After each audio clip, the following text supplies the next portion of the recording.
Hey kids, it's time to get some SML podcast all up in that.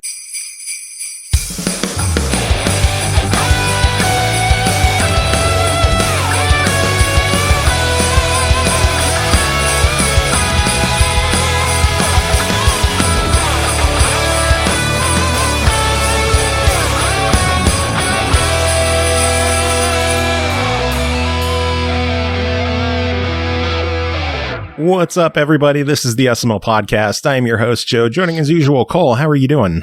I'm alive. I'm okay. Yeah. I had a rough day, man. One of my dogs had a seizure in the middle of the night last night. Oh no! And he's fine now. He does it every so often. He's always had a problem with seizures, but he usually there's like a trigger, something will scare him and he'll like flop over and have a seizure. I don't know what caused last night. I have no fucking idea. And I don't know, but he had a really severe one last night. And so I'm running on about 4 hours. I slept on the couch with our other dog so that he wouldn't be bothering Donovan. And David kept Donovan in the room alone, and it was just a matter of like trying to keep him chill and relaxed so he'd be okay. He's doing better today. He's been up, he's barked, he's mobile. He's not quite as peppy as he usually is for a Dalmatian, but he is mobile and on the mend. But that's good. Hopefully he doesn't have another one for a while. It's rare for him to pop two like in close succession. Like it's something that might happen every 6 or 8 months, but he had one on Thanksgiving as well because we didn't know that David's dumbass nephew and his girlfriend, who is clearly also a dumbass, decided to get one of those gender reveal things that you shoot and it explodes in the color. And they did that. And they didn't warn us they were going to do that. And that explosion shook the house. And poof, as soon as it went off, Donovan hit the floor. Just seizure. And we weren't prepared for that. So for him to have two this close together has got us a little worried. But he does seem to be on the mend and doing better. We have to talk about happier things. Unfortunately, Jacob's here. Fuck. It kind of just... Damn it. I mean, you are allowed to fire me. Nah, I'm too lazy. That's non-existent. Then we'd have to find somebody else for HR. It would we decided your HR last episode. It's either you or Aki. Oh, nice. All right. Aki is the one always being sent to HR, so she's not an ideal candidate. I mean, does she have degrees in business or any degrees? I think hers is in like psychology. Oh man, so she's definitely overqualified for the HR position. Damn it! I think we're all underqualified for doing this podcast in general. So having one person overqualified for anything kind of evens the. I went to school for veterinary medicine. I know exactly what I'm doing here. How does that help with podcasting? Exactly. I can tell you about. I don't know why they make you do horticulture when you go for veterinary medicine. So I can tell you about trees and plants. I mean, if they ever do like a Pokemon game where you work at a Pokemon center, I mean, Cole probably has a good idea of what's going on. There is a reason I do really well with games like Ooblets and Stardew Valley. True. Very true. Speaking of Stardew Valley, I was going to say, speaking of Ooblets, it's on sale on the Epic Store for $10 right now. Oh, nice. Yeah, you absolutely should pick it up if you don't have it. That doesn't qualify for using the coupon, though, does it? It does. That's with the coupon. Yeah. Oh, that's with the coupon. It's currently 20% off, and then it uses the $10 coupon, and you get it for $10. Nice. Yeah. That works. Can I just make a side note right now? Sure. Like, I'm just, like, listening to everyone right now, and I'm just like, everyone's coming in so crisp and clear. I should put on this headset more often. Good Lord. You dickhead. You gigantic dickhead. You've had that headset for how fucking long? probably 3 years now. You dickhead.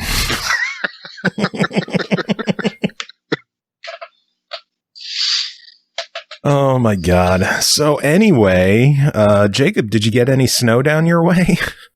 4 to 6 inches, I think. Oh, that's Nothing not major. bad. Yeah. We got 1.5 feet. I mean, I'm a little jealous. A lot of it's like hard snow, so like it's going to be a bitch when it freezes. But oh god, yeah. Luckily, our neighbor was out using his snowplow. We were like, "Hey, how much would it cost to do our driveway?" And he's just like, "Oh, well, I charge by the minute. You're probably looking at like $50." And we're like, "Cool." Oh my god. Hey. Yeah, we just got like a dusting. Like it started flurrying maybe 2 hours ago. Damn. And you're like, oh yeah, hey, every now and then you look out and you see a snowflake. I'm a little jealous because I don't mind if we get like Christmas snow. After Christmas, snow has to fuck off. I don't want to see that shit. From December 5th. I don't think that's how it works. Yeah, well, that's look, not how it works at all. Work. From December 5th to December 26th, snow is great. After that, it all just needs to like get the fuck out of here. But yeah, we've offended all of our Russian listeners. Wait, what? We have any of those? I don't know. I read the other day that apparently over in Russia, it's considered uncouth to bitch about like extreme cold and heavy snow because apparently like that's what saved the country like twice in major wars. So basically, yeah. Nowadays, it's just like you just don't bitch about it. You're thankful for it. And I'm just like, that makes sense. Praise the snow. And cold. Yes. It stops those Germans from advancing. I'll take snow over 100-degree weather any day of the week. Yes. Absolutely. I hate the heat. I would rather tolerate. I'd turn on an air conditioner, eat a popsicle, I'm fine. But the cold is harder on my arthritis. It makes it flare up more. Which is kind of a good thing that we're going on hiatus, because for like the next month, I'm just going to be like laying on the couch going, because it hurts. Isn't that what you do already? Yeah. Basically, but I'm going to do it even more. Because I won't have to get off the couch to come on here and bitch about how I'm hurting. I can just keep laying on the couch going, for an extra just set the mic up near your couch. Set the microphone up and just lay there. I have to move the whole computer. Like, I don't have a laptop. Bitch. Jesus, woman. Do you know how big my computer is? Dude, my computer is in a steel case. That whose bitch fault is that? heavy. A little bit mine. Because I was like, boy, I really want that case. And Robbie was like, okay. So, you know. So, yeah, you only have yourself to blame. Yeah. It was on sale, too. It's like a $250 case, and I got it for like $60. Or just get a headset and use your phone and talk that way. What do I look like, Jacob? Yeah. I would hope not. Pernell doesn't even use a headset. I don't know. Pernell's quality is good, though. Like, his phone quality is really good. I'm amazed at how good his phone quality is. Yeah. Who does he have? I don't know. Oh, you need to find out next episode. And then I think he tried using a newer phone, and it, like, there was a lot of interference and hiss, and it just sounded like shit. So, yeah. That was a good story. It was. We should talk about news. Yeah. A lot of news this week. I think the big story going on is that Cyberpunk finally launched last week, and shit immediately went sour. Oh my god, what a surprise. Yeah. If you weren't playing on PC or on a next-gen console, performance was dog shit, and IGN actually gave the console version of the game a 4 out of 10. Wow. Wait, for past gen or current gen? Well, it's only available on Xbox One and PS4. The the new gen versions aren't out yet. Oh, whoa. So there's only the one version of the game. Oh, yikes. Okay, I didn't realize that. Yeah. Yeah, it's not technically enhanced. Jeez. Yeah, it's still just a plain-ass Xbox One game on my system. It doesn't have any kind of enhanced logo or... I think April or something like that was when they were expecting. March or April was expecting. What? Yeah. Are you serious? Yeah. Which I think the game as a whole probably should have been delayed to March or April. They should. I've read a few people talking about it, and they're just like, this should have been delayed till summertime, like, because it still needs like 6 months worth of polish. Yeah, which is just. Xbox Yikes. got a new console exclusive out of it, though. What do you can't mean? buy it on PlayStation. They delisted it. Really? Yeah. What? Yeah. Oh, wow. That's why you can't get refunds anymore. Okay. They Well, delisted it. Joe, I didn't know if you were about to bring that up, too. Wow, Sony did delist Cyberpunk. That is crazy. And Sony will offer refunds to all purchases. Wow. Yikes. That is crazy. I did not hear that news. That is pretty crazy. Hey, you're welcome.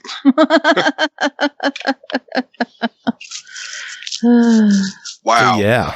Fucking Cyberpunk. All right. Well, good thing I was just like, I'm just going to wait till the inevitable Game of the Year edition. At this point, who knows if it's going to win any Game of the Year editions? Oh, it doesn't have to. It's just, or they'll just call it the complete edition or whatever. Yeah, my Two Worlds 2 Game of the Year edition proves that you don't need to be a Game of the Year to get a Game of the Year edition. I didn't know that they released one for that. Mm-hmm. Oh, I was actually just thinking of Two Worlds, probably because I was over at your house the other day. Yeah. I was thinking about Two Worlds 2, and it was like, because I remember like, oh, I need to pick that up, and that was like 10 years ago, and I never have. I just, yeah. Yeah. But Cyberpunk, that's, have either of you played Cyberpunk yet? I have not. David wants it, but at the rate it's going, I might not be able to purchase it for him. I was like, oh, I'll get it for him after Christmas. And now I'm like, oof. I have not had a chance to play it yet. Shockingly, my delivery was late. I know that's going to blow everyone's mind. I had an issue getting a game on time. Oh, my God. It was supposed to be here on Thursday. It didn't show up until Tuesday, and I gave up on Saturday and bought it digital. So I ended up selling the physical version because I didn't want to just return it because it came with the Best Buy Steelbook and they would want that back, and I didn't want to give that up. So I just sold. Did you get Yakuza anyway? This is for Cyberpunk. No, like the Steelbook. With Didn't Yakuza? they send you the wrong? Didn't they send you the wrong Steelbook? No. Oh, I could have sworn I saw a post about you and somebody else like trying to find out if somebody wanted to trade Steelbooks. I know Aki wasn't happy with her Steelbook, but I got the same one she did. So. No, I don't fucking know what I read then. I don't know. You're drunk. Actually, I'm stone cold sober right now. I only have water right next to me. That is a shame. So far. No, it's just water. I'm not Jesus. I'm not going to turn this into wine, or am I? Ooh. Nope, still water. Ah, well. So, more news. New Nintendo Switch Online games are coming December 18th. The NES is getting Nightshade. Cool. Yeah. And then Super Nintendo is getting Tough Enough, Super Valis 4, The Ignition Factor. So there's 3 hard-hitting big titles right there, right? I've never heard of any of those. Exactly. At least they finished up with Donkey Kong Country 3, Dixie Kong's Double Trouble. So there's one headliner game and then a bunch of shit. Well, are they actually shit, or is it just you haven't heard of it? It might be Tell good. us how you really feel about them. I miss the Virtual Console. I miss when Nintendo would release new games every week and we wouldn't get 5 games every other month. That's how I feel. Yeah. That's reasonable. I would rather drop the $5 on a game and own it than have this subscription thing that's filled with games I don't really care about. That's a reason. That's a reasonable way to feel. Yeah. Yeah, that's fair. Some more news. Among Us surprise launched on the Switch this week with full crossplay. Mm-hmm. But also Game Pass for PC. Yes, and Game Pass for PC. And it was announced that it's coming to Xbox next year and will be part of Game Pass. The whole communication thread there between Xbox and Game Pass, Xbox Game Pass and Among Us on Twitter was gold. I didn't see it all. Oh my gosh, it was so good. They were like, you're happy to see you here, and they were like, but why do you have that knife? And it was like, just come to electrical with me. And they were like, no, I need to go to the cafeteria first, and and then put the GIF for the emergency meeting. It was so good. Nice. I giggled. I do get a little annoyed though, because I literally just bought Among Us on Steam for the kids like 2 weeks ago. I was like, I fucking know better. The whole time I was doing it, I was like, I know what I'm doing, and I know I'm going to regret it. And then I did it anyway, and here we fucking are. And now it's on Game Pass. Yeah, it is what it is. Yeah. The crossplay thing is good though. Yeah, that is very good. That. I'm just waiting for the kids to be like, can we have it on Switch too? You gonna buy it for them? Probably. Oh man, some crazy news came in. Remember a couple of weeks ago we were talking about Take-Two buying Codemasters? Yep. Take-Two is not buying Codemasters. Nope. EA is buying Codemasters. Yep. Yeah, Codemasters originally had agreed to an $870 million offer from Take-Two, but EA came in with a last-minute bid of $1.2 billion to end up buying Codemasters. Goddamn. Yeah. So Codemasters is going to EA, the F1 series, Dirt series. It's all going to be under the EA banner now. I'm kind of surprised that would be allowed to fly, like that wouldn't get stopped on antitrust. Why? Because it takes away the competition from Need for Speed. But there's still other racing developers out there. It's not like Codemasters was the only one.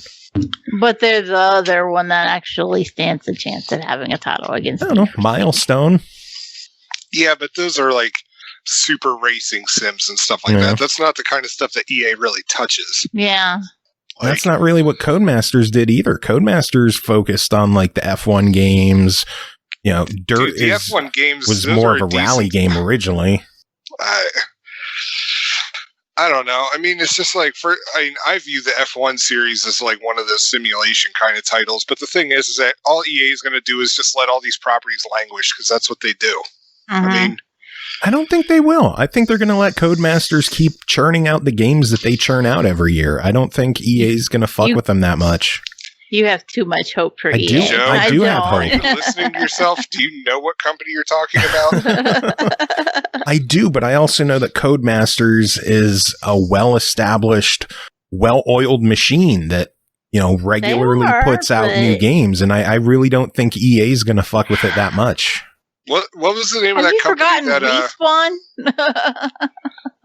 Respawn? What with Apex and Titanfall and Jedi, all really well-received games. Respawn's doing pretty good. Yeah, but it's also making a bunch of stuff that EA tells it to make. Yeah. Like, I mean, it handed over like the Star Wars license to them to make that game. I mean, it's just EA's just going to suck it dry until it's no longer anything like what it used to be. And then, they'll cast it aside, shutter it, and then they'll just let these properties sit around and just do nothing. I mean, when's the last time we had a Wing Commander game? Like, how many of those PopCap games, are still in existence? I mean, it's just... True. I'm disappointed. Very true. There's always I'm just trying to be optimistic. proven wrong. I am the queen I'm just of trying to be optimistic on this one. This is where you and I are swapping spots because I'm the queen of optimism. But as soon as you throw an EA card down, I'm like, well, I'm out. See, but then you compare it to Take-Two, and I think EA is the better option than Take-Two. Well, yeah, because they got more money to do the same exact thing. I mean, at the same time, let's be honest. Would Take-Two really have done anything? I mean, when's the last time we got a Midnight Club game? I mean... Yeah, look at Rockstar. They don't do shit anymore. Yeah, it's and that's Grand under Theft Auto Take-Two. and Red Dead. That's it. And that's under the Take-Two banner, so I wouldn't expect things to go well under Take-Two for Codemasters. I honestly think that EA is a better fit for them. I think EA is going to let them go and do their own thing more than Take-Two would have. I think it's just a better move overall. I don't know. I guess it's just one of those we'll have to see kind of things, but I just see it as a frying pan and a fire, and they're both gonna hurt. But I don't know. I'm welcome to be wrong. Yeah, we'll see what happens.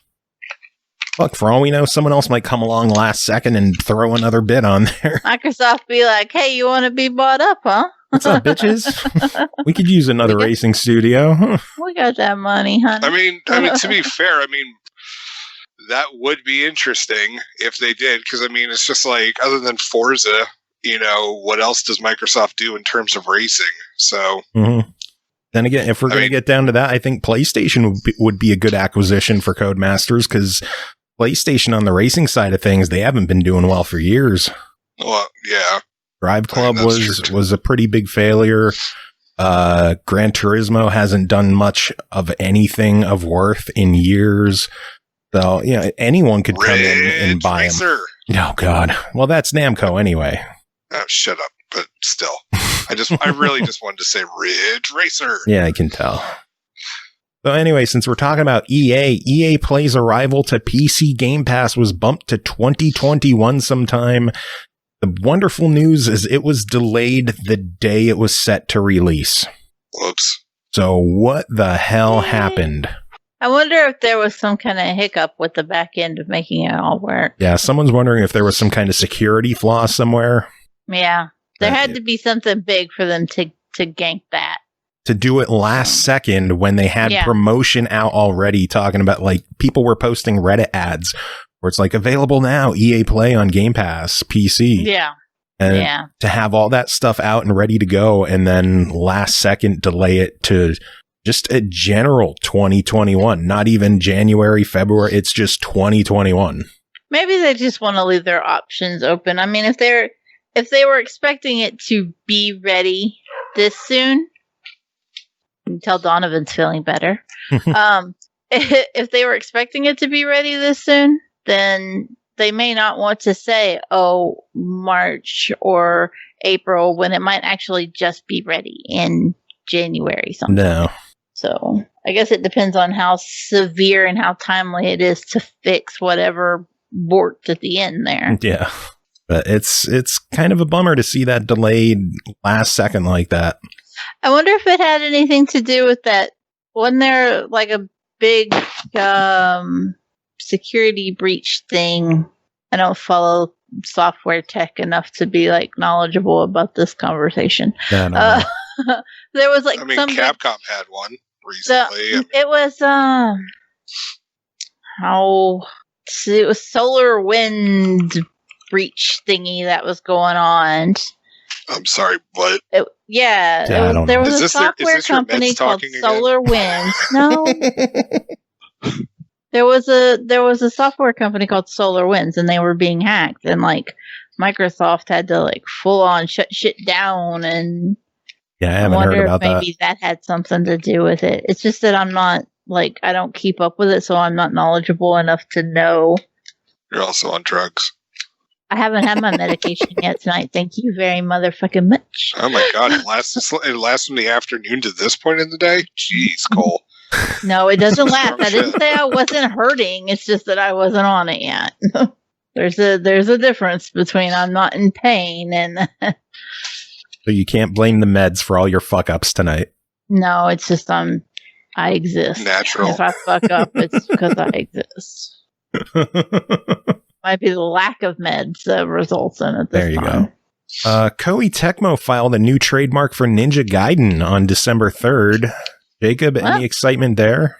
That's cool. I didn't hear about it. That's basically all the information I have, is that they filed a new trademark. I don't know if it's just like renewing it to protect their property, or if they have something in mind that they're going to do with it. It'd be nice to see some more Ninja Gaiden games come out. I wouldn't be surprised. It's been a while. So, but yeah, hold on, please. Well, what are your thoughts on Ninja Gaiden? Maybe they're going to do some big-ass collector's edition or a remaster or some shit. Be like, ta-da! Surprise, here's all the Ninja Gaiden. Yay. Gaiden? I don't know. Gaiden. I don't know. Whatever. Flip a coin. Sorry about that, Sam. Sam was up. So what's going on your end? Oh, my kid decided to interrupt because he had to use the bathroom. Ah. Because I don't know how the two are related, but, you know. Yeah. Makes sense. And he knows where the bathroom is. So there was no need to interrupt. No, I had to pop out. Kids. Yeah. Ah, man. Cole, did you keep up with the whole issue going on with the game Devotion? No. No, Jacob, have you kept up with this one? Yeah, so it was supposed to have been, or wait, are you talking about like way back or the recent development? The recent development. Yeah, it was supposed to have debuted on Good Old Games, and it was like the day of. All of a sudden, they're just like, "Oh, you know, we're just not gonna release it." And I know that there's been a couple of other indie titles that have also been like, "Well, if they're not going to release it, we're just not going to be on Good Old Games." So no, that's all up in the air right now. I know the whole situation stems to some kind of Easter egg involving China and Winnie the Pooh. Yeah, because their current prime minister, people have nicknamed him as Winnie the Pooh because apparently they think he looks. Yeah, they think he looks like him, but he also really hates it. And John Oliver's done some good segments on that. Yeah. And so that's why the game is like not available for sale anywhere. And so everyone's seeing Good Old Games as just like doing this because they want all that China money. Although are they even available over there? I don't know. Like, yeah. So it's just craziness. Last bit of news that I have is that Sephiroth is arriving for Smash Ultimate on December 22nd, though players can earn early access to him by completing an in-game boss challenge. That's going on, I believe, now. So if you fire up Smash Ultimate, you might be able to get Sephiroth for free as long as you've pre-ordered the character pass or you bought that character pack.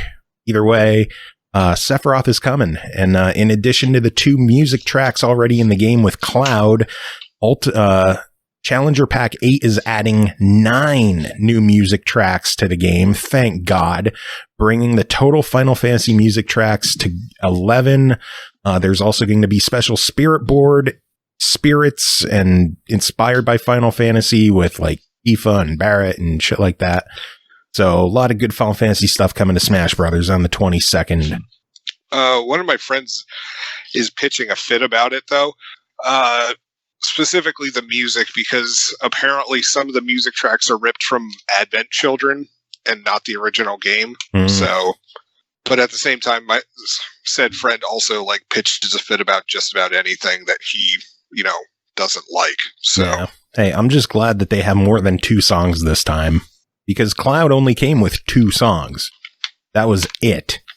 So the fact that Sephiroth is coming with 9 new ones is definitely good news. How many do DLC characters typically come with? It depends on the character. Some of them come with like 5, 6 songs. Others have come with like 15. Oh, okay. It depends on the character. It depends on the game series. It depends on what licensing is approved. You know, some characters come with a lot more than others. Yeah. Yeah. All right. But that's the news I got. Anything on your end that either of you want to talk about? No, I already brought up Cyberpunk being delisted, so that's all I had. I actually have nothing. Really? No obscure movie news that you want to talk about? I don't know. Are you referencing something on? No. I figured you would have something. Yeah, honestly, I don't even remember the articles that I've posted to the page as of late. So, I mean, the only thing I can pull out of my ass immediately is Sonic the Hedgehog is getting a limited edition Blu-ray re-release that's coming out soon. Why? It's money. Yeah. As far as I know, the only changes are the packaging, and it comes with 5 trading cards. I don't know if there's like extras with it or something like that, but oh yeah, the Mortal Kombat movie got pushed back to April again. Trailer won't be till the new year. And yeah, that's all the news I had. All right. Well, should we dive into reviews then? There's not too many tonight, so we can get through this pretty quick. Jacob, you good? Yeah, I guess. All right, because you're up first. First game to talk about is Solitaire 3D, developed and published by GrassGames. It's releasing December 23rd on Xbox One and Windows 10 for $19.99. Enjoy over 100 different Solitaire games, including all of your favorites: Spider, Pyramid, Free Cell, Klondike, Tri-Peaks, multiple card decks, including the unique 4-color card deck, online high scores, statistics, and much more. Jacob, there's not much to say about this game, but tell us a little bit about it. Well, Joe, actually, do you want to go into the fun story about the review keys right now? Or... Well, the review keys we got are borked. I don't know what goes on with how Microsoft does their keys, but the keys worked fine before the game went live for pre-order, and as soon as it went up for pre-order, all the keys were broken. So the only person who actually has access to the game is me.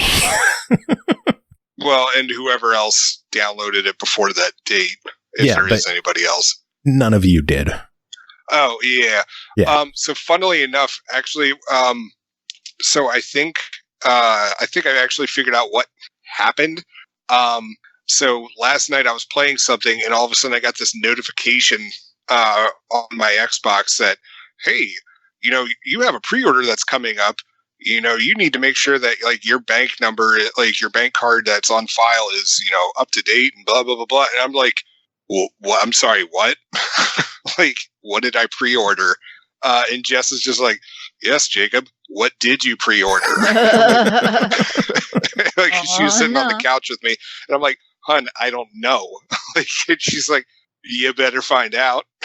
And I'm just like racing through all my games trying to figure out like what the heck I pre-ordered. Like, did my account get hacked or whatever? And I was just like, oh, wait a second, I got one game that's coming up. It's hun, it might be the Solitaire game. And she's like, you pre-ordered a Solitaire game. And I'm like, no, it's going to unlock soon. And she's just like, you put money down for a Solitaire game. And I'm just like, just give me a chance, hon. And lo and behold, so Joe, like when I was over at his house last week, Joe did give me a key for the Solitaire game because eventually it's going to unlock. So it turns out it's actually listed as a pre-order on my Xbox. Yeah. So but you can't play it yet. Right. So all those review codes apparently got turned into pre-order codes. No, you got a different batch of codes. We actually got 2 sets of codes in: pre-order unlocks, which are borked, and then actual game release keys, which is what you have. That you can redeem the key, but you can't play it until release date. Oh, okay. Yeah. Well, that stinks. We don't need to talk about all that dumb shit. We got to talk about the actual game here. People laughing that you might drop money on a Solitaire game, but there is a lot here. Yeah, like they're like legit is. And so I was over at your house, and like we were looking through it, and it's got like what? It's got like I mean, at least 25, 30 different versions. Plus there's like deluxe versions or like plus versions with like added rules and stuff like that in. So I mean, it's just like, if you're honestly a fan of Solitaire and all it comes in with, there's a lot of cool stuff in this game. I mean, like a lot of different varieties. And it's just 100 games. 100 different Solitaire games. It's ridiculous how many are there. Okay, that's more than I thought. Okay. Yeah. I mean, I knew it was a lot, but I didn't know it was that much. I mean, you could have listened to me when I was doing the introduction. No, Joe, I'd never listened to these introductions. Ever. There's usually good information in there. Yeah, I know that there's good information, but that's not how I operate. Anyway, so what I thought was really interesting is that like you had warned me ahead of time that you were like, well, like the interface is a little bit ass. Like it plays okay, but it doesn't make sense. It's definitely a clunky game on Xbox. Well, and that's the thing, because I was just like, this plays like it was on a PC or something like that, and I was just like, wait a second, is this one of those titles where you get it for Xbox and Windows 10 at the same time? And Joe looked it up, and it turns out you do. Yes. So yes, you do. It's an Xbox Play Anywhere version, which explains why it is the way it is. And so, honestly, like, I mean, if you've got like a mouse and keyboard for your Xbox, I mean, you'll be golden with this thing. It's a tad clunky if you're using a controller, but the thing is that with the sheer amount of games on here, it's totally worth it. For all of those who, you know, are like 35 and older, you may remember Eric's Ultimate Solitaire on Mac way back in the day. Like, that was like the gold standard for solitaire games way back in the day, like mid-90s. And it was very reminiscent of that. So I was pretty pleased with, you know, what I was playing with. Yeah. And just the sheer number of options in the game as well. It blows my mind what all you can do in this game in terms of like the camera. There's like different camera angles you can mess with. You can adjust the lighting for everything. On the PC version, you could import your own card backs. All of my cards have the SML logo on them. Yeah, it's a really that's pretty cool. I mean, you're the only one that's ever going to use that SML card back, but you know. Yes, I am. But yeah, and you were Joe. I mean, we had briefly discussed pricing when we were over at your house. It's $20. Yeah, for the game. Which it caught me off guard at first. $20 for a solitaire game on the surface is going to be a hard sell. But the amount of the sheer number of games in here to play, I think more than makes up for it. I will say, I wish they would have gone a different route with this. As much as people hate piecemealing things and like DLC and shit like that, I kind of wish it was a $10 game with half of the games and then a couple like DLC packs and then maybe a complete edition for $20. Just, I think it's a harder sell seeing that $20 price tag. Yeah. I'll be honest, because at $20, I can't see anybody being like, oh shit, yeah, $20 for a solitaire game on my Xbox. Like, you know, it's already a hard sell. You know, it's like, oh, hey, you want to play, you know, you've got this $600 system. Do you want to play solitaire on it? So, you know, the $20 is, it is a bit of a hard pill to swallow. However, I still will say it's totally worth it. Mm-hmm. If you're a fan of solitaire, and as I said, like, you know, if you have memories of Eric's Ultimate Solitaire way back in the day, it's a lot like that, and I highly recommend it. You know, I kind of agree with your like. For once, I'm not the cheap ass on this one. Yeah, yeah. I guess I'm the cheap ass. They're so. No. The thing is, I totally get where you're coming from on it, and I kind of agree with it. But at the same time, it's one of those things where it's just like, I know how much we used to pay, and I keep referencing Eric's Ultimate Solitaire, like, so sorry for that. But it's just like, I remember how much we paid for that back in 1995. And so, like, dropping 20 on this, yeah, like, that's, you know, like, I think you had to pay like 30 for it back in the day. Yeah. Whatever. No, $20 is easily, and this is like, I think it's like 90 more versions of Solitaire than what Eric's had back in the day. Come on. Yeah. No, this is a no-brainer. Trash Rando asking, is there co-op? In Solitaire. Yeah, the $20 price tag, honestly, is going to be easier to swallow if you're a PC gamer more than an Xbox gamer. But still, at the $20 price tag, I'm going to give it a recommended try. I think it's worth checking out. It's going to be overwhelming with how many different solitaire games are there that you can try. But there's tutorials for all of them. Some of them even have like video tutorials that you could check out. The achievement list is going to piss people off because it's going to take fucking forever for people to get all of the achievement. There's stuff like win 1,000 Klondike games. Yeah. So, I mean, but again, remember, if you're playing this on your PC, that's nothing. Like, True.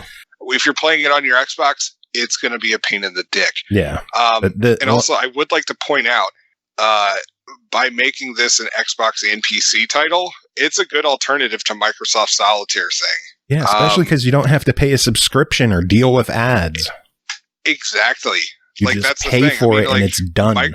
It used to just come with your Windows machine. Now you have to pay a subscription for it if you want all the bells and whistles and no ads. So $20 for this, and it's just that's how it is for the rest of the life of the game. Cool. Hey, done, good, over and done with. $20. Exactly. I mean, I don't think this is going to end up on any of our Game of the Year lists. We'll find out next episode. Part of me is just like, you know what? Maybe it should. Oh man, that's right, Cole. I'll now do it just to spite you. It's my Windows 10 Game of the Year. Makes sense. All right. Well, I guess that's it for you, Jacob. Did you want to stick around, or are you gonna deal with Cole? No, yeah. I don't want to stick around. No.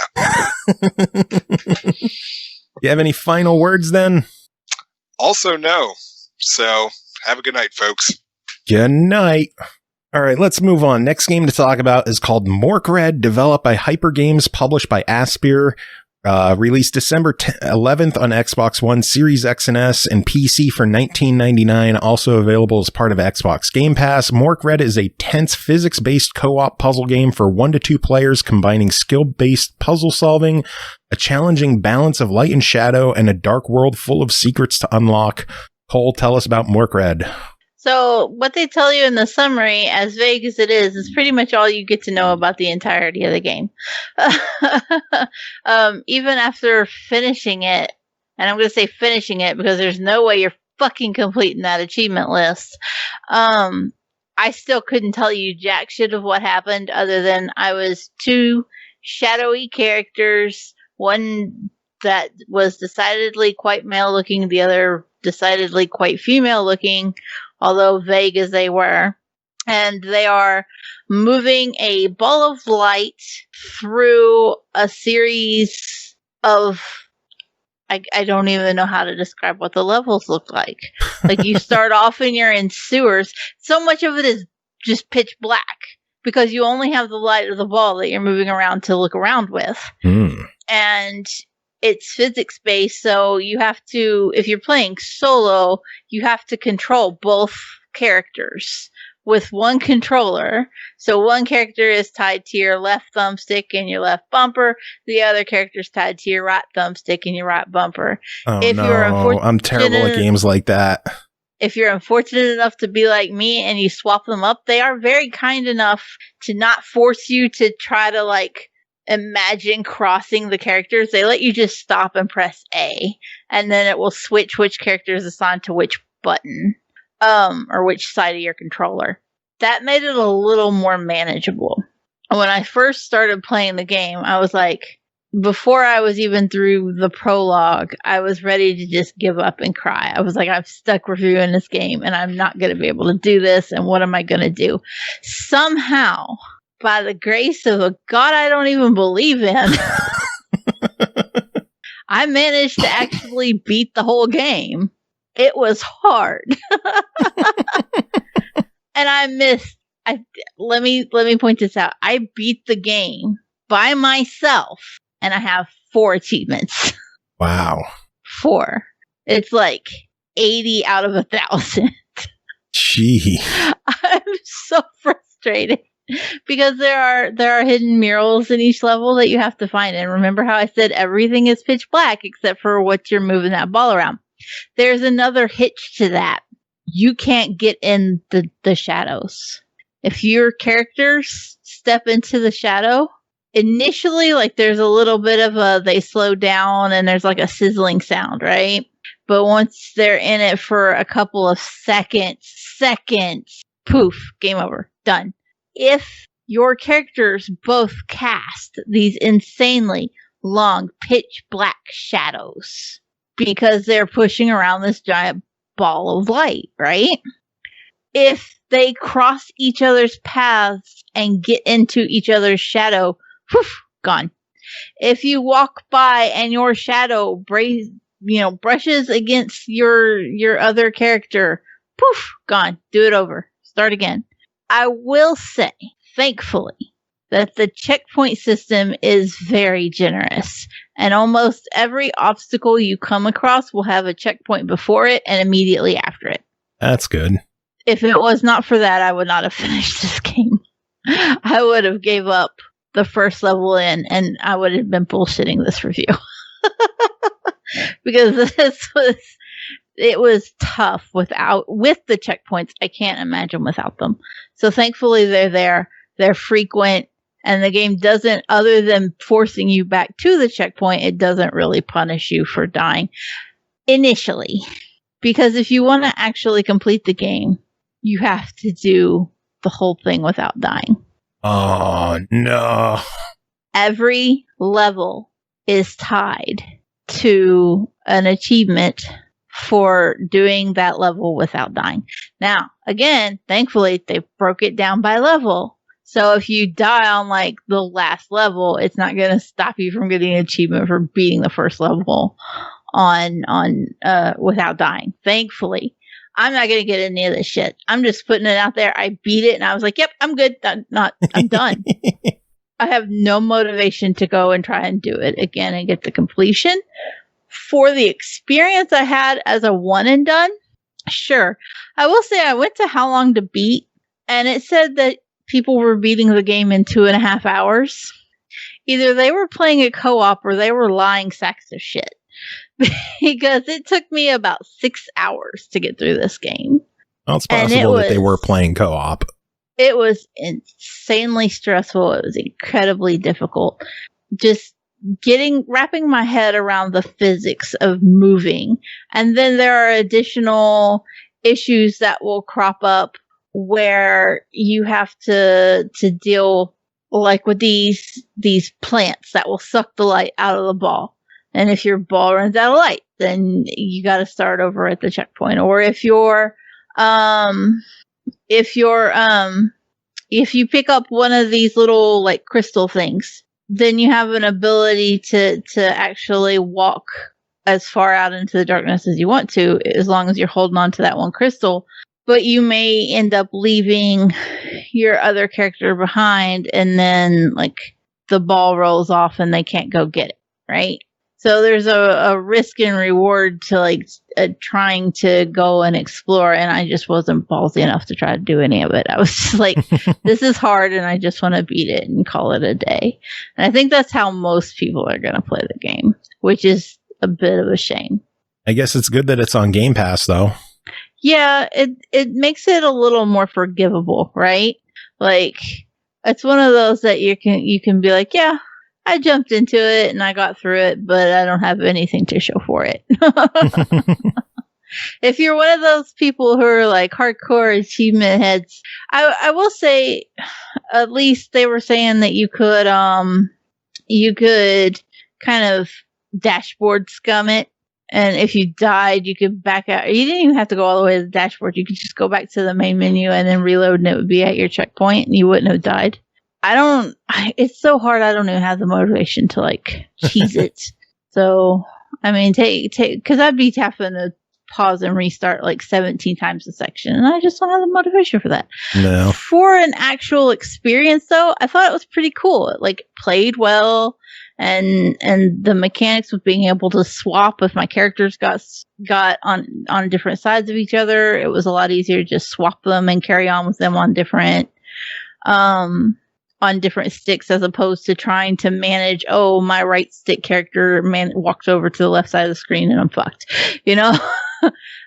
So at least there were some mechanics to smooth things out. It's just that it was still a really difficult game. Well, overall, $20. What do you think? I'm going to go with a try it on Game Pass before you try it. Okay? Like, download it and be like, yeah, this is cool. But if you are struggling on that first level, take that into consideration before you throw your $20 at it. Makes sense. Yeah. All right, next game. I don't know how to pronounce this one. I believe it's Goetia. Goetia? Goetia. Yeah, I've been saying Goetia, but Goetia may be it as well. Goetia, like Moesha. It's it's apparently a demon summoning thing. Okay, well, Goetia, developed by Sushee, published by Forever Entertainment, released December 18th on Xbox One for $9.99. I am Abigail Blackwood, recently risen from the grave. I know nothing about the last 40 years of my family's history, but obviously somebody is keen on seeing me lift the veil of what happened in Oakmarsh, what led to the downfall of Blackwood Manor, and it seems like I have no choice in the matter. Cole, tell us about this one. You have no choice in the matter. Okay, then. I absolutely adored this game. It was a little tough to get started with it. It does play like a point and click. You do begin on a scene where there's nothing more than like a dead tree and a cross, and your little ghostly sprite is just floating there, and you're like, okay, well, here we are.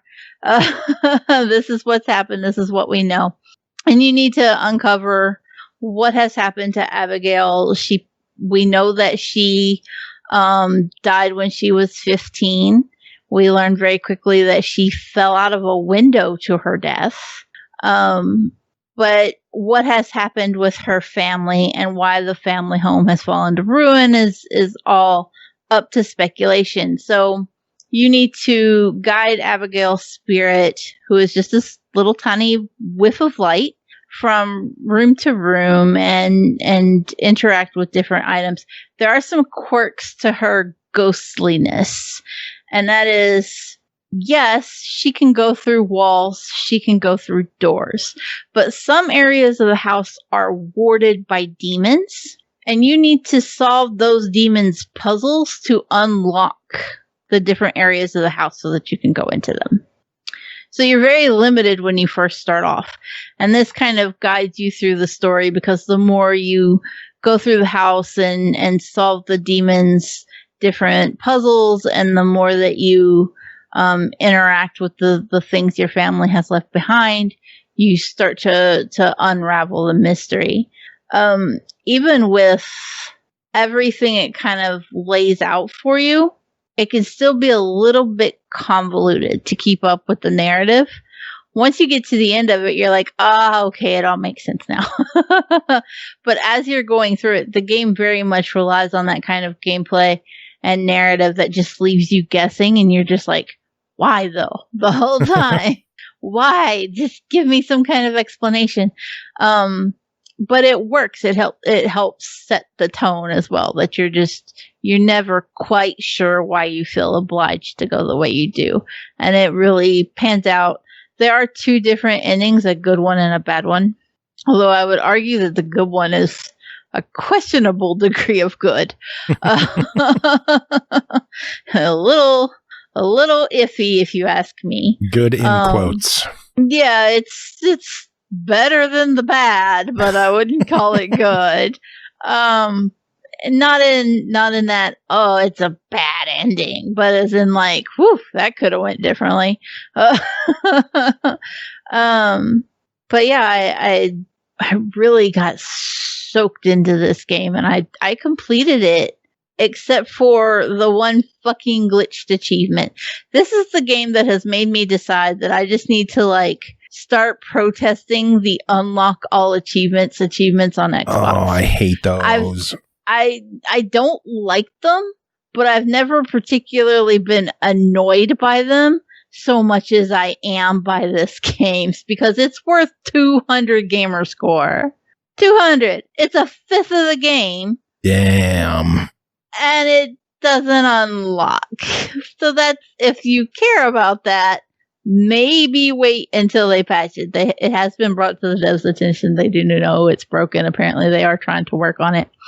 The art style for the game is fantastic. It almost looks like old pictures with just a little hint of illustrativeness to it.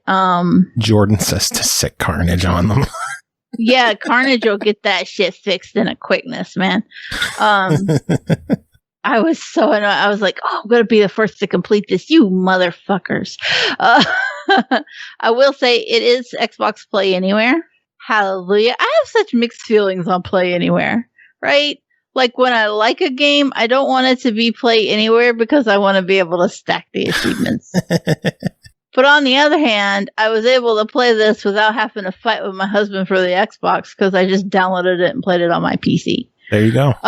Yeah. So, I mean, there's perks, but also I would have absolutely stacked this game if it hadn't been Play Anywhere and if that fucking unlock all achievements unlocked. That's, nope, throw it out the window now. Hopefully they fix that one, but yeah. Sounds like you enjoyed this one. So for $10, what do you say?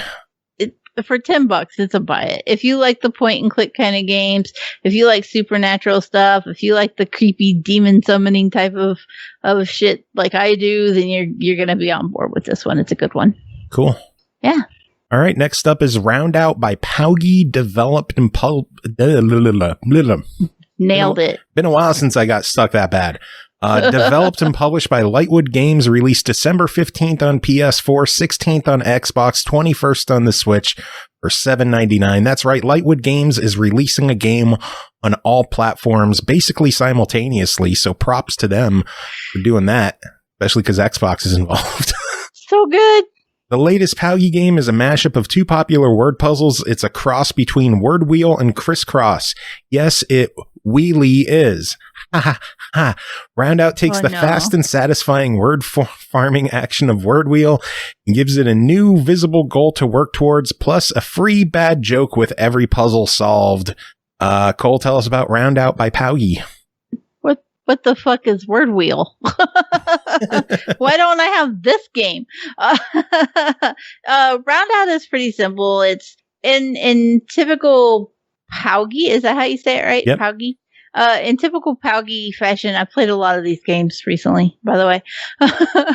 Then you have a series of different levels. This one has 120 of them. And if you click on any one, then you are presented with a puzzle. This one looks kind of like a crossword puzzle, except there are no clues and no numbers. It's just a layout for the words that you can find within the wheel at the bottom. So there will always be like one word that will use every letter on the wheel. And then the goal is to find as many other words to fill in the puzzle as you can. There are also bonus words that won't fit in the puzzle, but will still count. So your goal is to find as many of the words as you can. So if you have the word feelings, for example, then you would go in and put feel, lay, things like that, and make words out of all the different letters. Pretty simple, straight to the point. I do have one gripe about these. This goes for all of the POWGI games, POWGI, however. My biggest gripe with all of them is that they don't number the puzzles. It's just gray if you've completed it, or gray if you haven't completed it, orange if you have. And I would like some kind of numbering system on them, because you can play them out of order. And like they don't unlock. They're all available from the jump, which is great. I think that's wonderful. But there's no like numbering system. So if you get frustrated with one and you skip ahead to it, to maybe you go to page 3 or 4, you want to go back and find the one you were working on later. You can't, because you don't remember which number it was. You just kind of got to remember there were 10 squares on the row and 3 rows, and hopefully I picked the right one. That's kind of a pain in the ass. I think it would be a lot easier if they just like numbered them in some kind of way. Other than that, everything else worked flawlessly, and I had a blast with it. I love word games. And anything that has you like spelling out words like this is my shit. And so I completed it really quickly. I actually did all 120 puzzles, even though I didn't have to for the achievements, because I was like, yes, give me. So I just kicked back, 3 a.m., me and some letters, let's go. And I just had a good time. Nice. And you got 120 awful jokes. Yeah. Like, I can't take my shadow anywhere nice. It always looks really shady. Yeah. I'd blocked those out of memory because I was just like, oof. That's my favorite part of Lightwood's releases are the bad jokes. Yeah. At least they're committed to them. Well, overall, $8 on Roundout by POWGI. What do you say? I give it an easy buy it. This was my favorite of all the POWGI games I've played. Yeah, it looks really, really fun. I picked this one up. I didn't play it yet, but I am eager to jump into it, especially after your glowing review. Yay. And hopefully we'll get more POWGI games on Xbox soon. I'm thrilled that they're releasing them on Xbox. I hope they're doing well. Yeah. I hope that they're selling well, and hopefully they keep bringing more over. Yeah, I've enjoyed all of them so far. Yeah, they're good stuff. It's good stuff. Yeah, Roundout by POWGI, that one is. It's on all 3 platforms. It'll be hitting the Switch on the 21st, so keep your eyes peeled for that one. And only $8. One final game to talk about tonight is called When the Past Was Around, developed by Mojiken Studio and Toge Productions, published by Chorus Worldwide, released December 16th on the Switch, 17th on PS4, 18th on Xbox One for $8.49. When the Past Was Around is an adventure point-and-click puzzle game about love, moving on, letting go, and the joy and pain of everything in between. This sounds like a Cole game. This is 100% a Cole game. It's very aesthetic. It's beautifully illustrated. I was absolutely in love with the look and feel and vibe and the music. Everything about this game just touches your soul, right?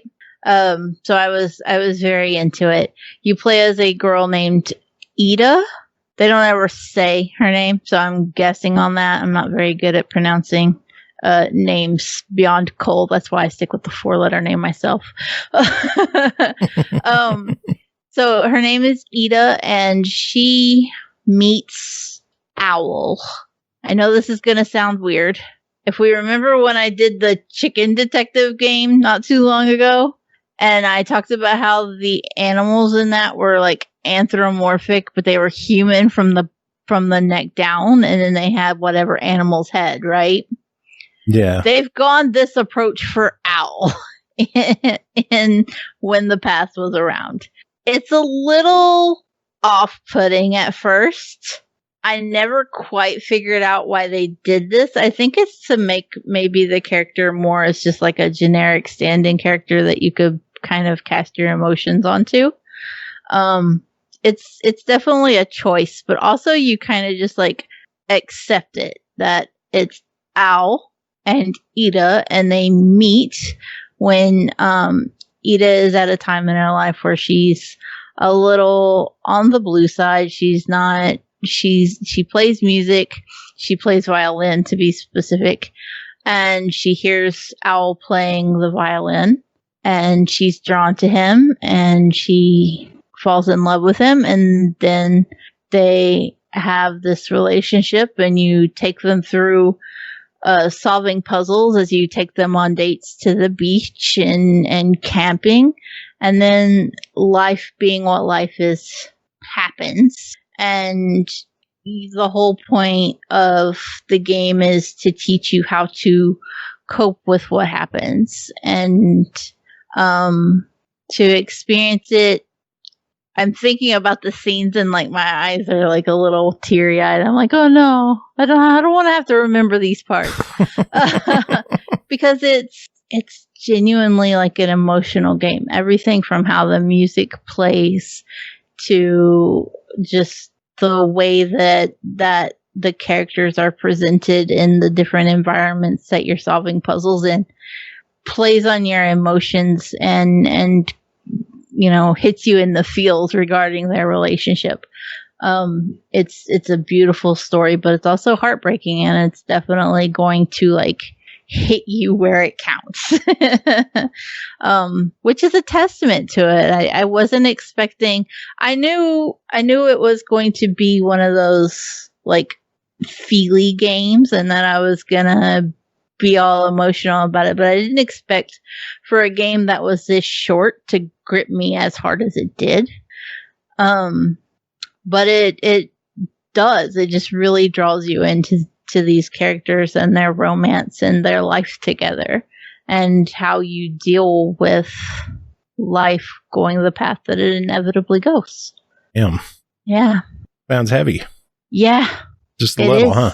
And it's just point and click and solving puzzles.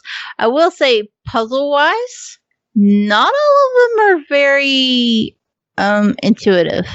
And it's not to a point you can't figure it out, but you're definitely gonna struggle on a couple of them. Thankfully, there are guides out there if you do get stuck. There's always guides these days. If you search hard enough, you can find somebody who's beat it. So yeah, there's guides. There are some missable achievements, but again, it's not anything you can't muster or manage. Also, it has chapter select, and I'm 100% down for anything that has chapter select. Yeah, chapter select is always good. If you're going to have something that's missable in a chapter and you're going to tie an achievement to it, but you better have some chapter select. So I was very, very happy to see that. But yeah, beautiful story, beautiful soundtrack, beautiful illustrations, and I really recommend this one. Cool. So $8.49 for When the Past Was Around. What do you say? Absolutely buy it. Absolutely. Cool. And then get some tissues with the extra money you saved, like the $1 you saved from not paying $10 for it, because you're gonna need some tissues. That'd be funny if that's the reason why they went $8.49 instead of $9.99. You're gonna need a pack of Kleenex. Let's make it affordable. I'm down for that theory. All right, well, that is it for this episode. Not a long one, thankfully. Made it through. Yeah, we did. Nice, quick time. Yeah. Good shit. Jacob was here, so that was tolerable shit, I guess. That was, it was a thing. Yeah. Next episode is going to be our last episode of the year, and we're going to be taking a break. We're going to have a nice year-end spectacular with a bunch of our friends coming on, hanging out with us and chatting. Talking about some of our favorite games of the year. We are going to have a small handful of reviews next episode as well, but this is mainly it for the year. So what do you think? Another year done. Another one in the books. Next year's going to be 8. In the books. Yeah, this year's been fucking awful. Yeah, 2020 has sucked ass. So, I'm hesitant to be optimistic about 2021 because we were all in 2019. We were like, this is garbage. Next year's got to be better. And here we fucking are. Here we fucking are. Those are some good final words, huh? Here we fucking are.